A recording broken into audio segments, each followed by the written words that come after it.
And then, as we do every week, we're gonna switch to our awkward side. All right.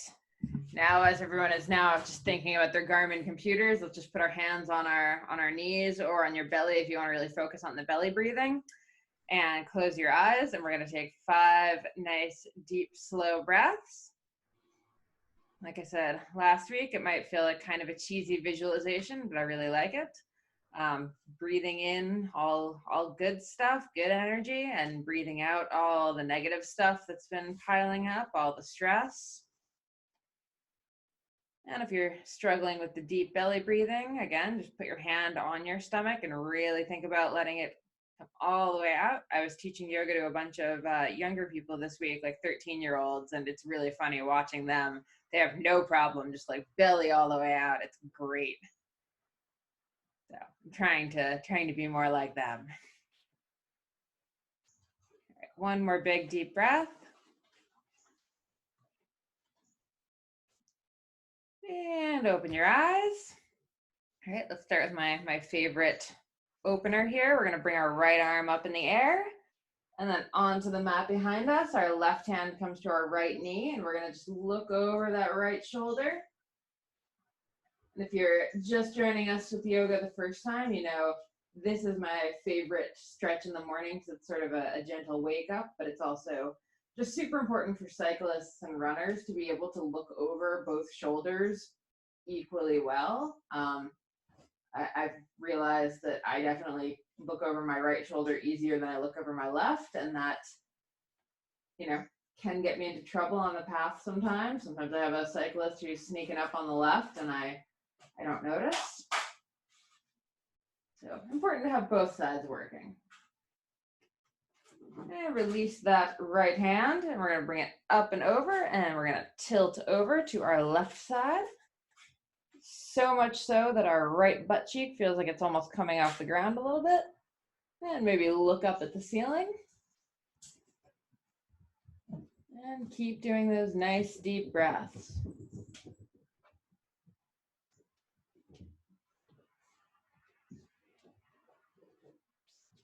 And bring it back to center. Make like a wobbly inflatable armed thing. You know this is my favorite part of every class. All right, and relax. All right, left hand comes up in the air and goes onto the mat behind us. Right hand comes to our left knee, and we're gonna look over that left shoulder. And maybe this is a good chance to think about which shoulder is harder to look over. So that way, you know, next time you're out riding or running or gardening or whatever you're doing, you can sort of think about like, okay, if I'm, you know, it's harder to look over my left shoulder. Can I look over my left shoulder a few more times today? Sort of grease that groove. And think about sitting up nice and straight and tall here.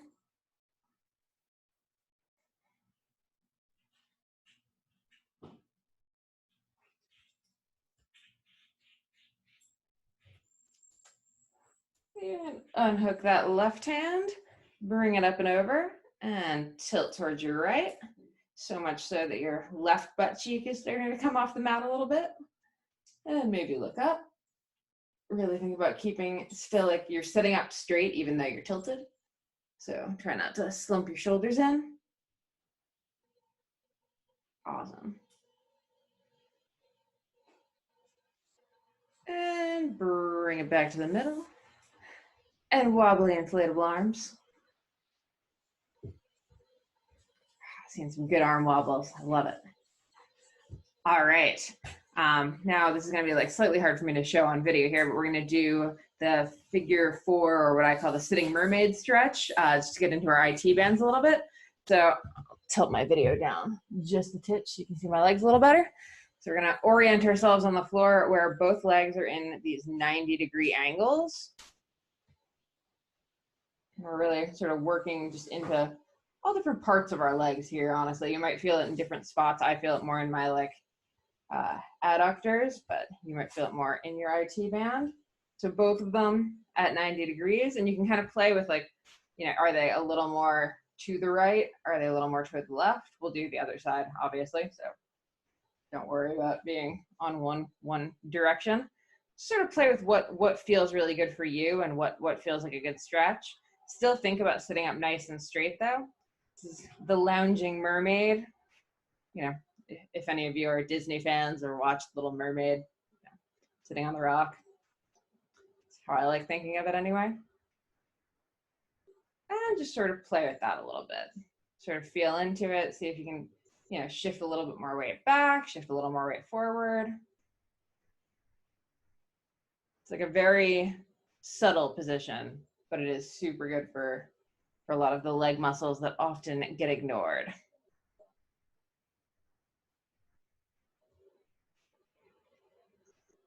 All right, and unfold that one. Let's just bring our legs straight in front of us. We're just going to do a quick forward fold before we move to the other side. So again, I was telling the kids yesterday, I was teaching forward fold is not about schlumping forward. It's about sitting up really nice and straight. It's about activating your legs. So you're probably going to see that your toes are starting to kind of curl in towards you. So even just sitting up like this should actually feel like a bit of a stretch. And then we're just going to slightly go forward as far as our hips will allow while still staying straight up. So this literally is my forward fold. It is not very much. It is a couple inches, and man, I can feel it. So we don't need to go far to be all yoga-y. And if you do need to bend your knees a little bit, totally fine. I find if I keep my legs nice and straight, that's actually how I get the best stretch into my hamstrings on this, but you can do you. One more breath. Always make sure you're breathing in any of these hold type poses. And relax.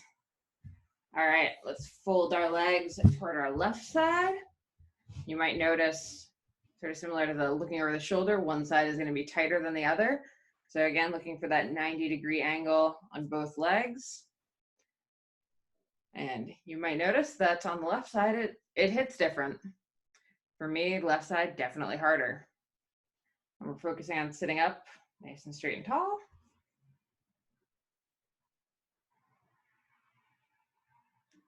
And as a yoga teacher once told me, and I thought was a terrible cue, we're breathing into the discomfort. I have since realized that that was actually an awesome cue, but at the time I was not particularly into yoga and was not inclined to think that that actually meant anything. But now if you can really think about sort of focusing on those spots and kind of sending them breath and trying to let them relax. I don't think you actually send them breath, but I do think it helps you relax. One more good breath here.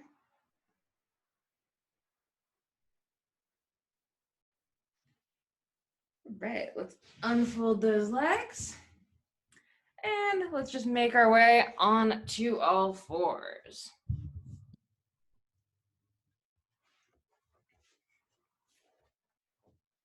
All right, so we are in our nice tabletop position, nice and strong. We're gonna start with just a tiny hint of core work, nothing crazy. All right, we're gonna bring our right arm straight out in front of us. We're gonna bring our left leg straight out behind us. And if you have your video on, this is actually a really great way to see if you're actually going straight, because often I think I'm straight, but my leg's like bent like this somehow. So really focusing on being nice and straight, like you're being stretched between two walls.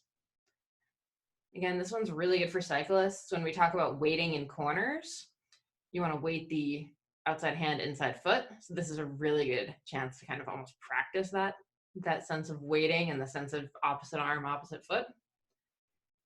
And let's just bring our elbow into our knee once and send it back out.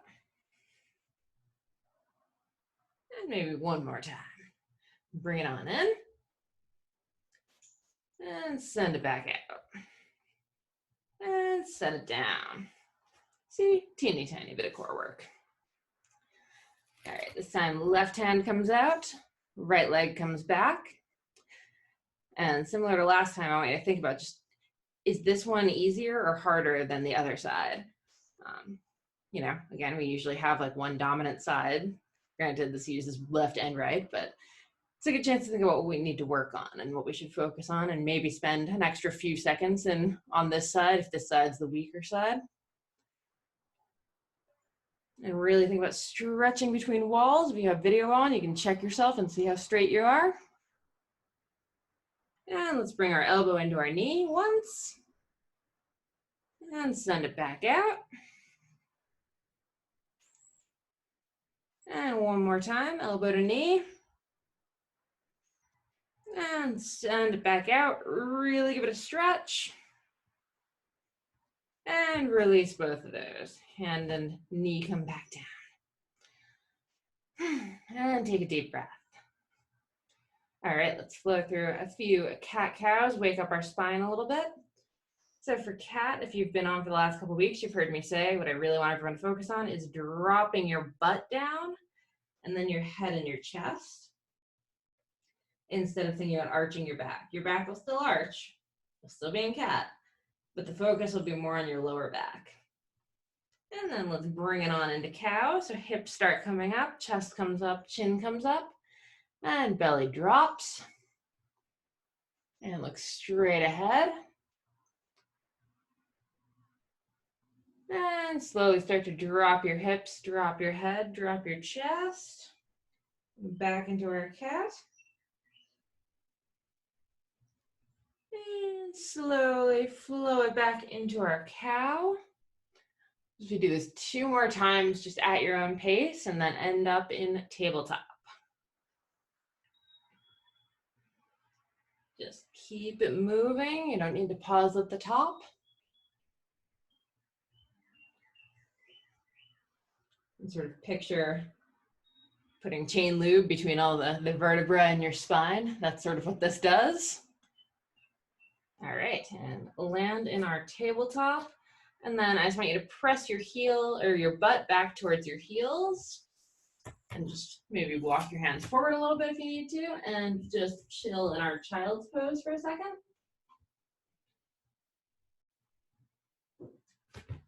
And because I care about cyclist shoulders, we're going to take our left hand, we're going to thread it under our right armpit.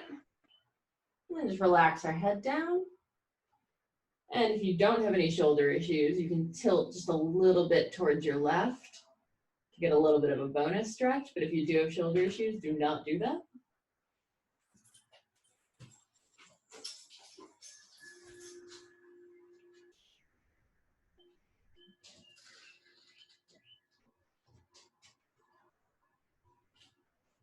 And take that left arm out. This time right arm comes under our left armpit. And relax. Maybe notice, again, the differences side to side. Because your reflection goal for this week is to think about which side felt tight. And, you know, again, never a bad thing. Just good information. But it does let you make kind of a bit of an action plan. And, you know, you can do the same flow, especially, you know, next week when we're not doing this. You can do the same flow, but maybe just give yourself a little bit of extra time on the side that needs more love. Or maybe you know, add that shoulder stretch to most of your mornings to start working on your neck mobility and being able to look in both directions. And let's bring that right arm back out and walk our way up to kneeling and make our way up to standing. I'm gonna come tilt my screen a little bit so I'm less all leg. All right, let's find our nice grounded position. On everybody to lift their toes up and then try to set them back down on the mat, just one at a time. Always good to remember that our toes are single units and not just think about our foot as like one big lump, especially when we think about what we do to them when we shove them into bike shoes. All right, stand up nice and straight and tall. And we're gonna sweep our arms up. We're gonna look up, tiny little back bend. And maybe you notice a little bit about if your back is tight. And then just swan dive those arms forward. As you swan dive them forward, send your hips back a little bit to give yourself some room to chill out in our forward fold. And on your next inhale, I'm gonna just straighten your spine, make a upside down L with your body. And then exhale and fold. Relax. I keep saying relax really dramatically. Ugh. Let's go one more time. Really straighten that spine. Make that upside down L. And then let it all relax. Sometimes that just helps us get a little bit deeper into our forward fold. All right, I want you to bend your knees enough to get your hands onto the mat, and depending on where you are on the mat, either walk your hands forward or step your feet back, come into our plank. If you have the video on, this is a really great time to just check your plank, check in with how straight you are in it. Again, thinking about sort of every muscle being turned on, not just letting your skeletal system sort of do the work. And we're just gonna slow race it down to the ground. So think about that military push-up, send your elbows back and down. And once you're down, just relax, toes come out. And we're just gonna bring our hands far and wide on, like above the mat, and then we're gonna just walk them in a couple inches. Don't go too far if you have like a rough low back. We're just gonna do a little tiny baby cobra. So pick where you're comfortable with your hands, and then on your next inhale, we're gonna press into the ground with our hands and lift our chests up. We're keeping our shoulders nice and down and relaxed. It's really tempting to have them come up like this to give us more height, but we want them to be just nice and chill. And really just think about how your low back feels right now. Think about the stretch that you're getting there. That is where we want our focus to be. If this feels super easy, you can always play with walking your hands in just like a tiny bit more. If you want even more hamstring bonus stretch in here, you can try bending one leg at a time. Bit quad, bit hamstring, bit into the hips. Okay. One leg at a time, see how that feels. Try both legs at once, see how that feels. That also adds to the low back stretch though, so just do that with care, experiment carefully. And slowly lower back down to the ground. Hands come back to either side of your chest. Tuck your toes. Press it up into plank. And bring our butts up and back into our downward dog. You might need to reset your feet a little bit. And first downward dog of the day. So we'll take a few breaths here to really think about bringing that butt up and back to where the ceiling meets the wall. Think about maybe pedaling your feet a little bit, but very slowly. If you do pedal your feet, I want you to almost think about counting 5 seconds, which is kind of dramatic, but worth it on each side, because I think a lot of the time we just kind of skip through this and we really miss a lot of the good calf stretch that we could be getting. And deep breath. Always remember to breathe in this one. It's an easy one to kind of stop and not breathe, but it actually is like a pretty relaxing pose ultimately. All right, we're gonna bring our right leg just up and back in the air. It does not matter how far you get it. We're just getting ourselves ready to swing it up. And then we're just gonna swing our right knee up between our hands. Left leg is gonna come out on the ground. Left toes are gonna hit the mat. We're in our nice upright pigeon here. Now you can stay here if you have, especially if you want to work into your lower back a bit more. This is a good one for it. Or if you're feeling lazy pigeon, as I often am, you can start walking your hands forward and just coming down to wherever feels comfortable and relaxing. If you are in lazy pigeon, the one thing I'm going to tell everyone to do or try to think about is relaxing your shoulders, because I think a lot of the time we hold a lot of tension in our shoulders, and then that translates to not letting our hips open up. All sort of part of the same chains. But if you can just let your shoulders relax, I've noticed that actually tends to help me let my hip relax. So it's something I've been really trying to focus on these last few days.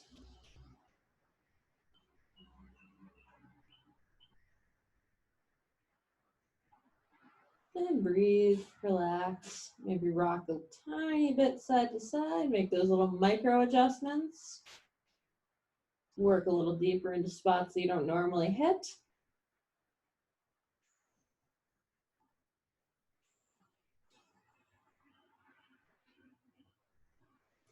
A big thing we talk about in yoga and in intervals, I guess, is that pain versus discomfort. You know, something like this can be pretty tough on your knees. So if at any point you feel some kind of pain versus a little bit of discomfort, it's totally okay to back it off. You know, you can do that by kind of coming up into your more upright pigeon and like giving yourself a little more space. Yeah, by sort of leaning to one side a little bit more, just finding what works for you, and just not letting it get to the point where it's like, ouch, this actually hurts. All right, if you are still down, walk your hands back up to either side of your knee. Tuck our back toes under, pop our back knee up to give us some space, and we're gonna step it back into plank. Again, check in on your plank. Think about that nice straight line. Think about looking a couple feet ahead of you on the, like probably off the mat. Try breathing here. We often forget to breathe during this. And then just slow race that down to the ground. And let toes relax. Toes come out and arms come straight out in front of you. I'm just going to do one more quick little core here. We're going to do our Superman and Superman to Wonder Woman to Batman villain. All right. So when we inhale next, we're going to lift up everything but our hips. All right. Ready? Get set. Bring it up. You're a bird. You're a plane. You are Superman. Now, I want you to bring your arms out to either side in a T, like you're flying Wonder Woman's invisible jet. Maybe you even do move from side to side a little bit. Tilt your wings. Then I want you to send your arms back to your sides like a penguin going down an ice luge. You're looking at the water. You're almost there. You're back to being Wonder Woman, invisible jet. Maybe tilt it a little. Now you're Superman on your way to save Metropolis. One more breath. And relax it all. I both love that one for the core exercise, but also for the relax, because I feel like it opens up your low back in a way that most other exercises do not do. And take just 2 breaths here.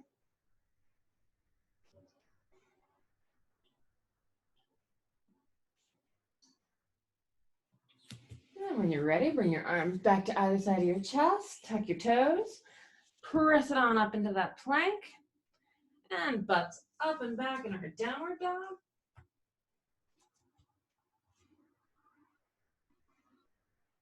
And deep breaths. If you have the video on, you can maybe check in with your downward dog. Realize my goal is to be a little bit more straight through my upper back, and the video actually really helps with that. Granted, it's a little bit of that, like what I think I'm doing and what I'm actually doing, embarrassment, but video is still great. All right, let's get that left leg up and back. Doesn't have to be dramatic, just giving us some space to bring it forward. And then bring that knee up between our hands. Right leg comes out on the mat. Right toes come onto the mat. We're in our nice upright, proud pigeon. And then we're just gonna move down into our lazy pigeon, should you be so inclined. You can go as low as you want, as low as your hips will allow. Might be lower than it was last week. It might not be lower than it was last week. Might be less low than it was last week, and that's fine.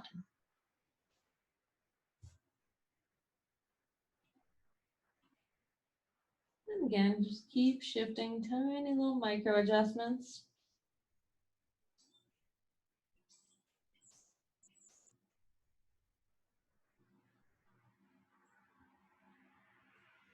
Try to let those shoulders relax, let the back relax. The more relaxed the rest of your body is, the easier it is to let those muscles that you're trying to stretch right now relax.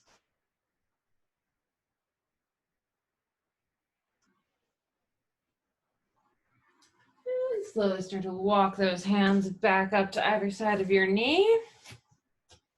Tuck our back toes under, pop our back knee up, give us some space. Step it back into plank. Just 2 more deep breaths here.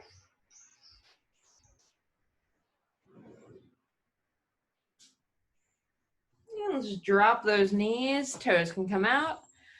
Now we're just pressing it back into child's pose. We're not gonna stay here long. Just using this to get us down back onto the mat. And just walk your hands up so you're on your knees. And then just make your way over onto your butt. We're just gonna do a couple quick twists before we get on with our mornings. So we're just lying on the mat. Our heels are just a few inches from our butts. And rather than doing our complicated one, we're actually just gonna topple our both knees together. So keep your knees together and just topple them to your right side. This is hitting my microphone here. Once they're on the right side, I want you to open your arms up into a T, and I want you to look over your left shoulder. If you're finding that your left knee starts like kind of coming up a little bit, you can even use your right hand to sort of hold your legs down a little bit. But unless it's going really far up, just keep your arms out in a T. It's better for your full twist here.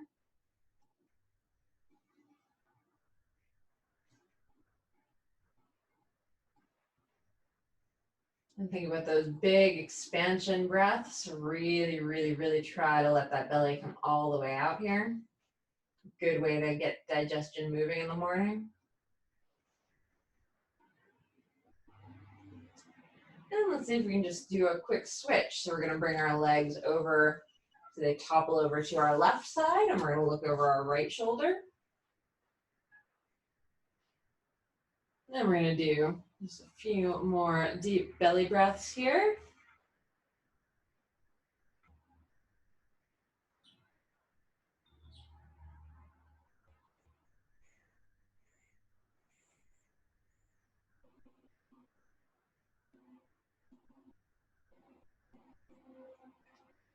All right, and bring everything back to center. We're just going to send our legs out straight in front of us. We're going to let our feet just sort of flop to either side. We're going to bring our arms just down by our sides to wherever's comfy. I want everyone to close their eyes. I'm just going to take a few more deep breaths just to finish this off in our nice Shavasana.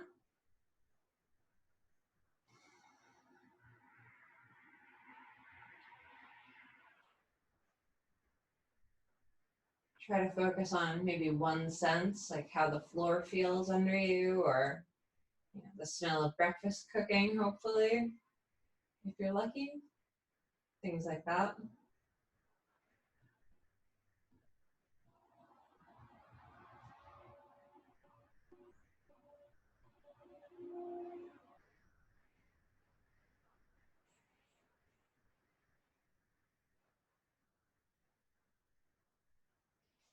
And just start wiggling our fingers and toes. Where your wrists and ankles get into the game. And when you're ready, just bring yourself on over to your left, or your right side, sorry, or your left, I guess, doesn't really matter. And then just press your way on up to sitting.